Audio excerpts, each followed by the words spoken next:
So why should you study philosophy? Because it will blow your mind.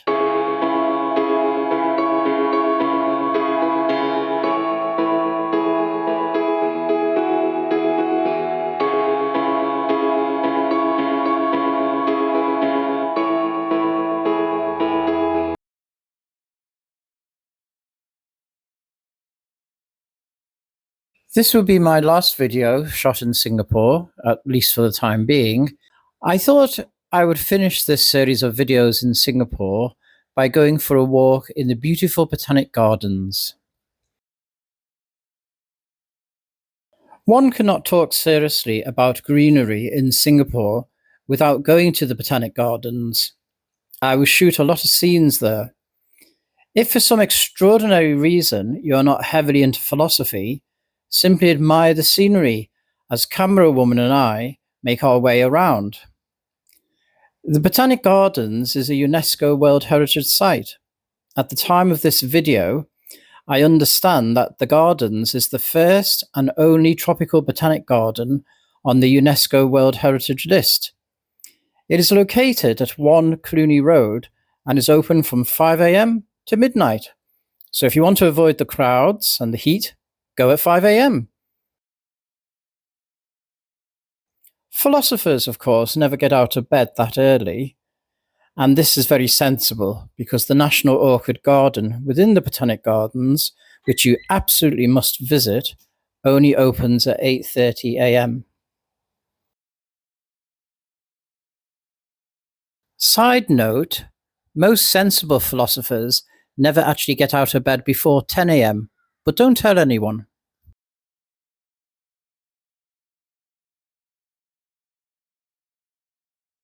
In this video, I'm going to adopt a slightly different format. So this won't be a 6 steps to something. This will be a longer discussion. It will be free-flowing, so I'm ad-libbing. I will discuss various aspects of philosophy that come to mind. Often these will be based on some of the 6 steps videos, but also just generally in my interactions with people. Now, some people ask me, why study philosophy? I always respond that primarily it's about intellectual curiosity. Are you curious about the world? In very general terms. So, for example, what are space and time? Here in the Botanic Gardens, if we removed everything, all the trees or the plants, please don't, but if we removed all the trees and plants, all the animal life, me, the bench, would there be something left over? A container in which things are there, events happen. In other words, that would be space. Let's imagine there was absolutely no change whatsoever. Would time still exist? Does time require change? Can there be time without change? So these are some of the very general questions that are asked in philosophy. Do you like to watch sci-fi movies, for example, time-traveling movies? Well, philosophy has certain perspectives that you might like to consider. If times do not exist in the past, there's no time to travel to. So what's the point of time travel? There's nothing to travel to. Or if there are other times, if, for example, there is the past, can you change the past? Famously, we have the grandfather paradox in philosophy. If you could go back in time and prevent your grandfather from meeting your grandmother, which means that ultimately you were never born, how were you able to go back in time in the first place? I mean, there's very suggested solutions to this problem. Another aspect of philosophy is ethics. So when people say, oh, philosophy is too abstract, what's the point of studying that?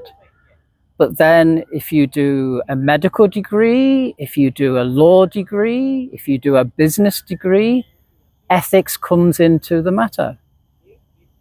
Imagine, for example, you're sitting on a hospital committee of ethics and you're deciding, should you spend £1 million on a very specialised treatment for one patient, or should you buy, I don't know, 200 kidney dialysis machines, which will save many lives?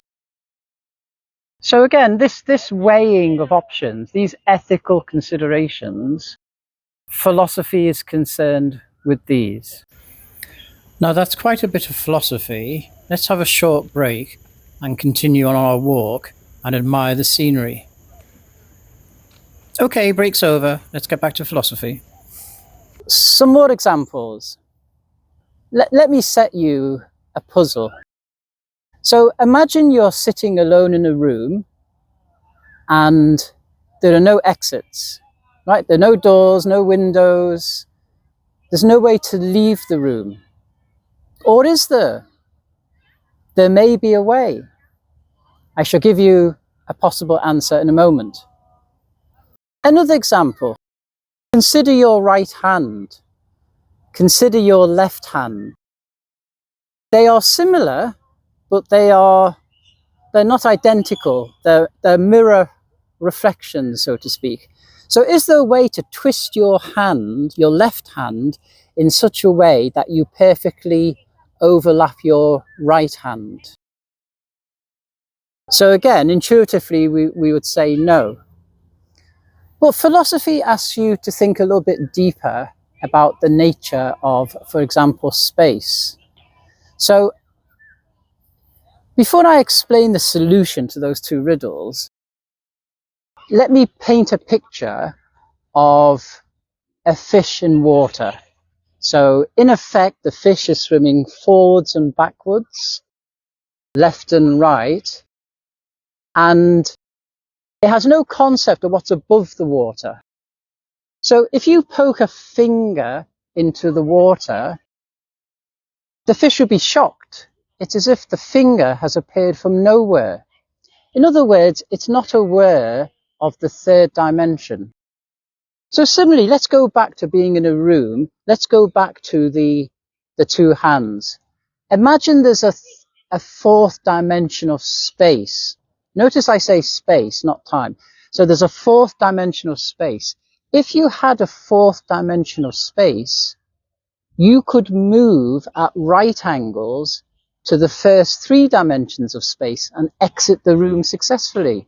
You could also twist your hand in the fourth dimension of space so that it is perfectly congruent with your right hand.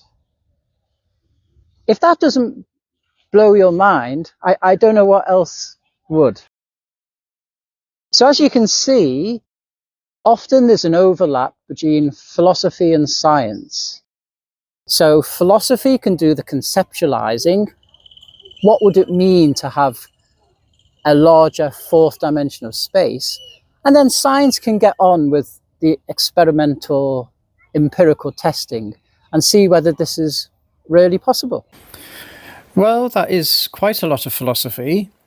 So if this is your first time exploring philosophy, I think you deserve a much longer break this time. So let's continue our walk through the gardens and enjoy the greenery. When you do go on your philosophical walk in the Botanic Gardens, do remember to bring plenty of water with you. Temperatures can get quite high, humidity can get very high. This looks like a useful path to walk down, so let's explore it. Ah, I see where it's leading to. So shortly, we're going to see some lovely lily pads. This is where the Lake Symphony auditorium is. This is quite relaxing. I haven't come across many philosophy students yet, in contrast to the Lake District in the UK. Hopefully we'll come across some students shortly.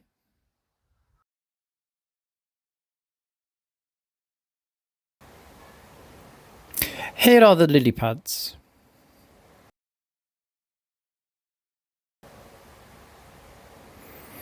So very peaceful indeed. I have a feeling that perhaps you are itching to get back to philosophy. Am I right? Well, change the topic away from science and such. Let's talk about music, because I see a very famous composer in the distance.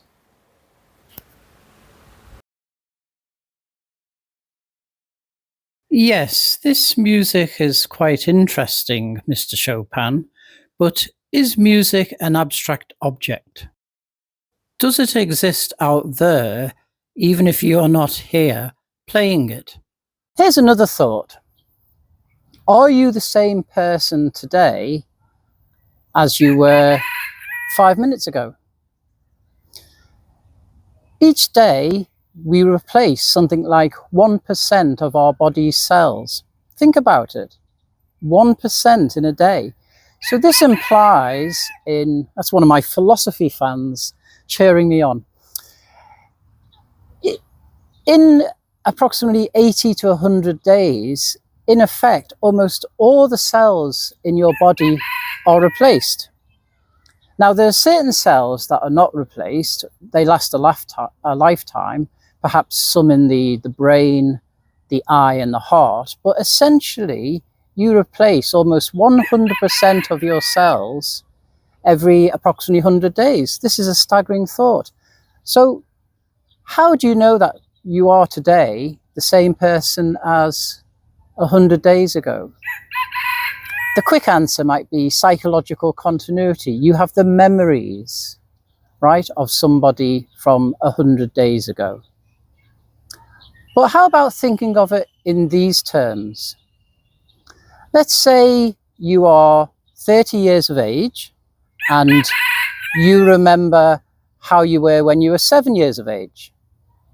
And similarly, imagine you are 70 years of age and you remember how you were when you were 30. See, there's my philosophy fan. He's so keen to listen. But the 70-year-old, although, quiet please, so enthusiastic as a philosophy fan, but the 70-year-old doesn't remember the 7-year-old. Whilst the 30-year-old remembers the 7-year-old, the 70-year-old does not. So there is a lack of psychological continuity, perhaps, between the 7 and the 70-year-old. Now you could say, okay, the 30-year-old, that's the intermediary, that provides the continuity. Okay, fair enough. Let's change the thought experiment. We love thought experiments in philosophy. Let's imagine that we could take the two halves of your brain and put them in two separate bodies. So the left hemisphere goes in one body, we can call him lefty. The right hemisphere goes in another body, we can call him righty. Both lefty and righty are psychologically continuous with you. They both think they are you, but both cannot both be you, right? Identity is one-to-one. Identity is not one-to-many. So philosophy asks us to consider these sorts of questions. Another reason I like philosophy, it is a way of engaging with some interesting minds in the past. Now, I know there are many academic disciplines that can claim this, for example, in literature, but it's such an amazing thought that Greek philosophers 2,500 years ago thought very deeply about the world. And often some of their insights were precursors to what we know today. I'll give you an example. There was a Greek philosopher called Democritus. And he wondered, if you take an object and you cut it in half, and then you take a half, you cut it in half again, you take that quarter, cut it in again, take that 1/8, cut it again. Can you keep on cutting it again and again and again to infinity? And he reasoned, no, there must come a point at which you have something that is indivisible. And he called this atomos, from which we get the modern word atom. Now, this thought experiment of Democritus, in effect, was forgotten for nearly 2,000 years. But in the 19th century, science started seriously contemplating this. And of course, nowadays, when we say things are made of atoms, I mean, it's almost a trivial statement to make. But originally, this was a Greek philosopher, nearly 2,500 years ago, thinking about these things. I wish there were such things as time machines. I wish I could go on Amazon and order a time machine today. I'd love to go back and discuss these issues with some of the ancient Greek philosophers. It's true that they left writings, but unfortunately, over the years, many of these writings have been lost. There's been some wonderful books that were written in the past, but sadly, because of fire, because of destruction by certain groups, there's many of these famous writings that have been lost. So it'd be lovely to go back in time and discuss some of these issues. Oh, look at these clocks. The first clock is actually the time in London. Camera woman can't resist doing a hyperlapse. The National Orchid Garden is a national treasure. Singapore has developed a world-renowned expertise in producing hybrids. There is a VIP section, which you will see a little later, in which new hybrids are named after visiting heads of state and government. See if you can recognise some of the names. Let's have a little walk along here and stop and smell the orchids. They are rather beautiful. And then we can get back to philosophy.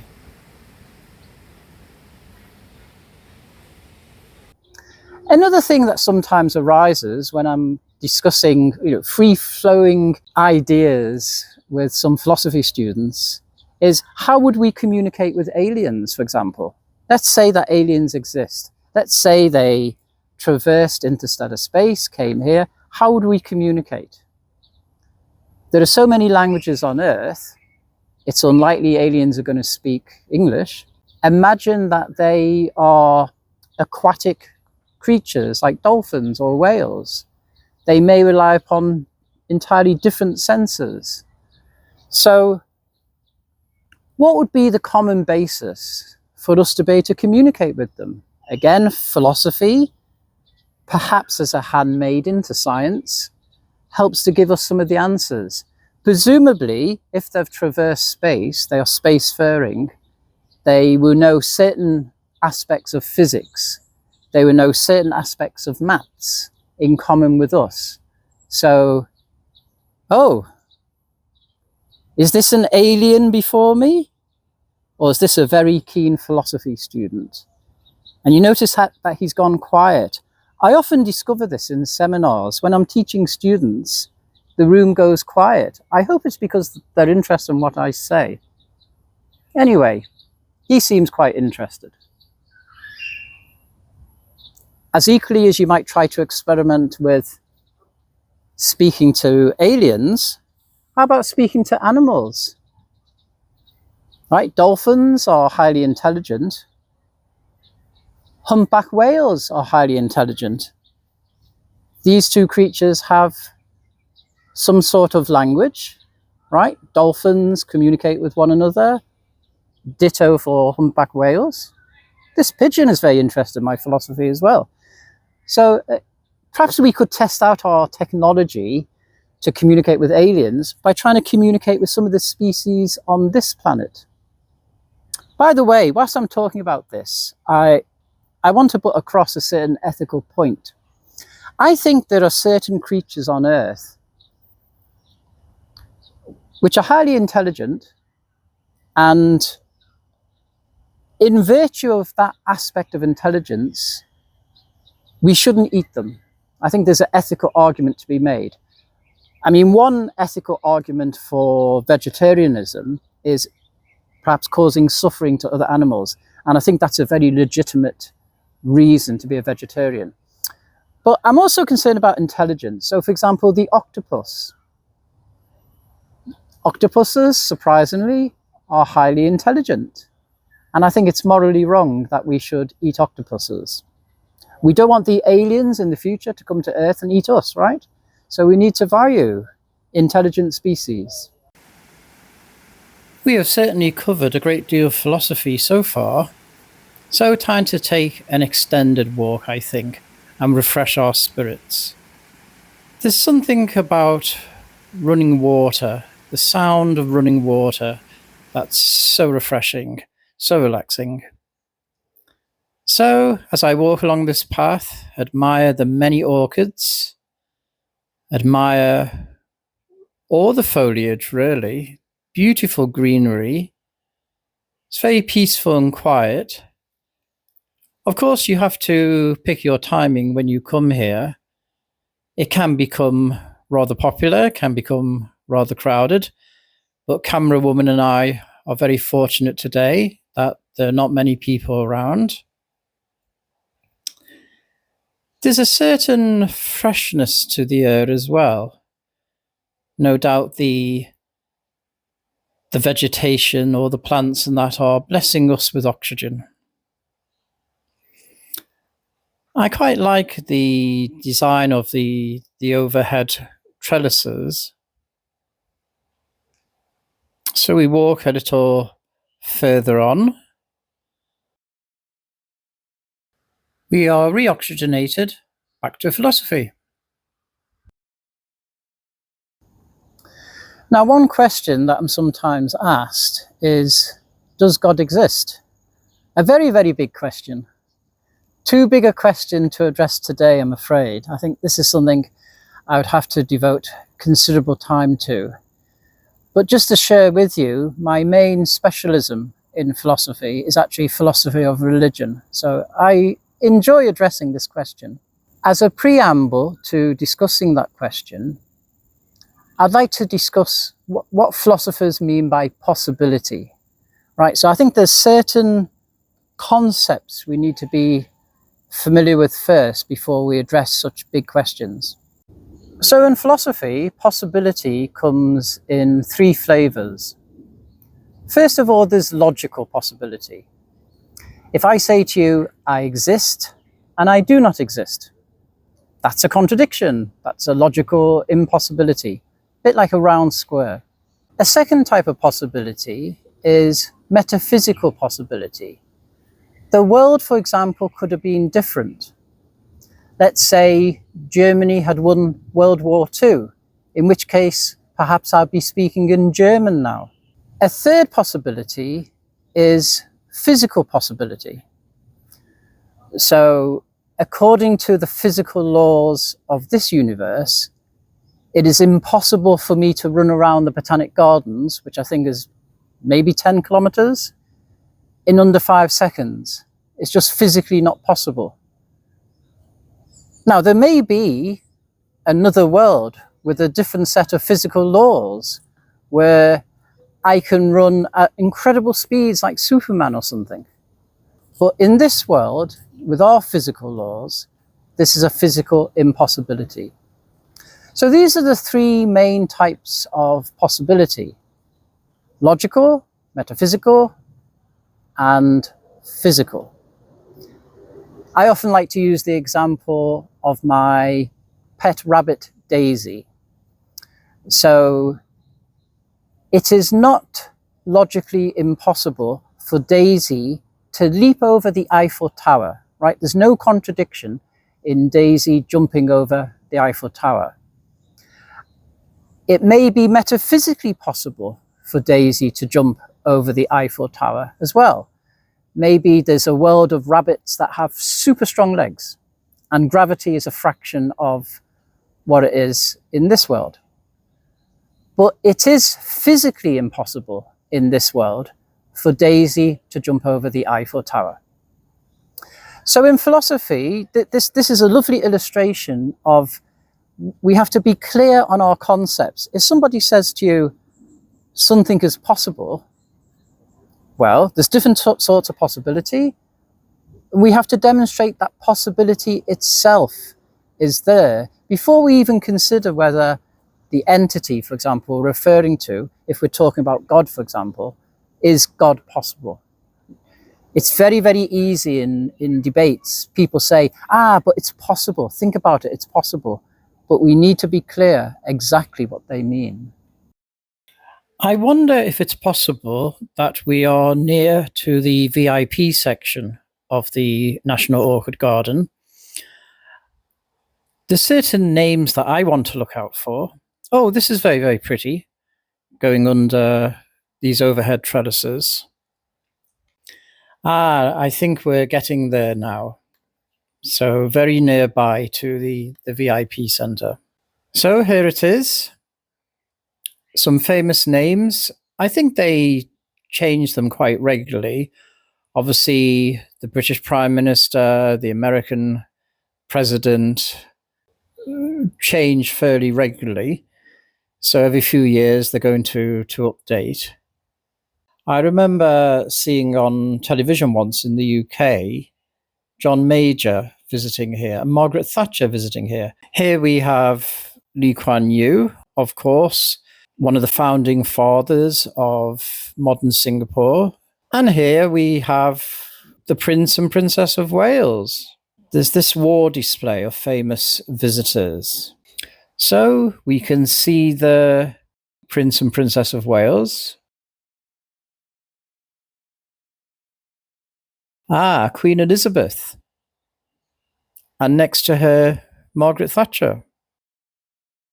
And just beside that building in which the display is a beautiful little garden as well.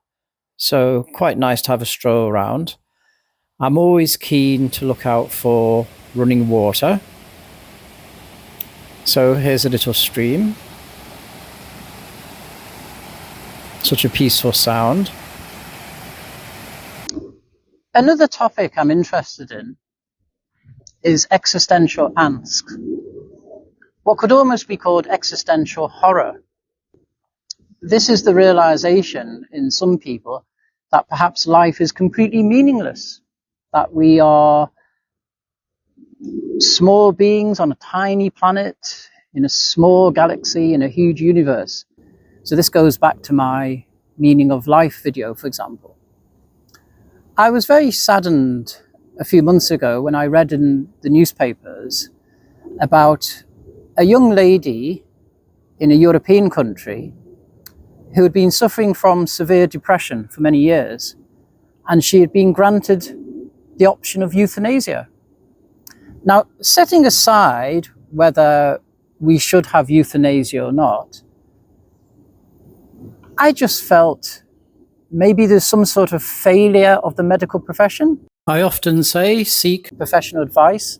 And yet here was a case of a young woman who was in excellent physical health, and yet she was so depressed that she sought euthanasia. Now, I would like to think that maybe philosophy, in some small way, has a contribution to make to this idea of existential horror. I don't know whether it would have saved that young lady, but there have been some great minds thinking about existential problems for many, many years. And I'd like to give you two examples. Imagine you could be hooked up to a machine, and you're going to be hooked up for life, in which you will lead the perfect life in that experience machine. It will be a total simulation, a bit like the Matrix. You won't know that you are in this experience machine, you're in this matrix. Every wish will be fulfilled. You can be a Hollywood actor, can be a billionaire. Whatever you dream of, your wish will be fulfilled. You lead a perfect life. Would you step into the machine knowing that you're never going to be let out? Some people say that what's important is to lead an authentic life. So yes, this life has its trials and tribulations, but it's authentic, it's your life, it's not a simulation. And this sense of authenticity is far more important than simply pleasure. So I think authenticity is an important aspect of resolving this difficulty of existential horror. Now, another contributor to this debate is Albert Camus, who was a French novelist, and he addressed this issue that we all seek meaning in life, but the universe doesn't answer us. And so there's this horror. He called it the absurd. It's absurd that, you know, we live in this life without meaning. And yet he invited us to have a certain response to this absurdity. He recounted the tale of the ancient Greek hero Sisyphus. Now, Sisyphus was a bit of a nasty man, a bit of a nasty king, and the gods were not happy with him. And in effect, they sentenced him to death. When he went down to Hades, Sisyphus tricked death. He took the chains from death and wrapped death in the chains. Death was trapped. This meant that no human could die. It's a bit like if you watch The Family Guy, there's an episode in which the Grim Reaper gets injured and Peter Griffin has to take over the role of death so that people can die. Now, of course, the gods were not very happy. They eventually get death free from the chains. Death revisits the world. And of course, Sisyphus eventually dies. Sisyphus's eternal punishment for upsetting the gods is to have to push a large rock, a boulder, up a hill. And as the large rock reaches the top of the hill, it rolls down again. And Sisyphus has to come back down and push it up again for eternity. And what Albert Camus asks us to imagine is Sisyphus smiling in defiance at the gods for his punishment. So again, I think even if you think life is absurd, is meaningless, have a smile on your face, defy the gods. People who have visited the Botanic Gardens in the past will remember the mist house and how it was such a relief from the heat and humidity. It's now being replaced by the Sembcorp cool house, which is much bigger, much more magnificent. The Sembcorp cool house emulates a tropical montane forest. So this is a realistic simulation of high elevation sites in the tropics. The Swan Lake is a major attraction in the gardens. It was formerly known as the Main Lake or the First Lake. It was constructed in 1866. Isn't that amazing? It's considered to be one of the oldest ornamental water features in Singapore. There's a beautiful statue in the lake. It's a very, very peaceful scene to be here. I hope you've enjoyed the beautiful scenes of the Botanic Gardens and the exploration of various philosophical issues. If you've not already subscribed, please do. Please give me a thumbs up. I look forward to seeing you in the next video.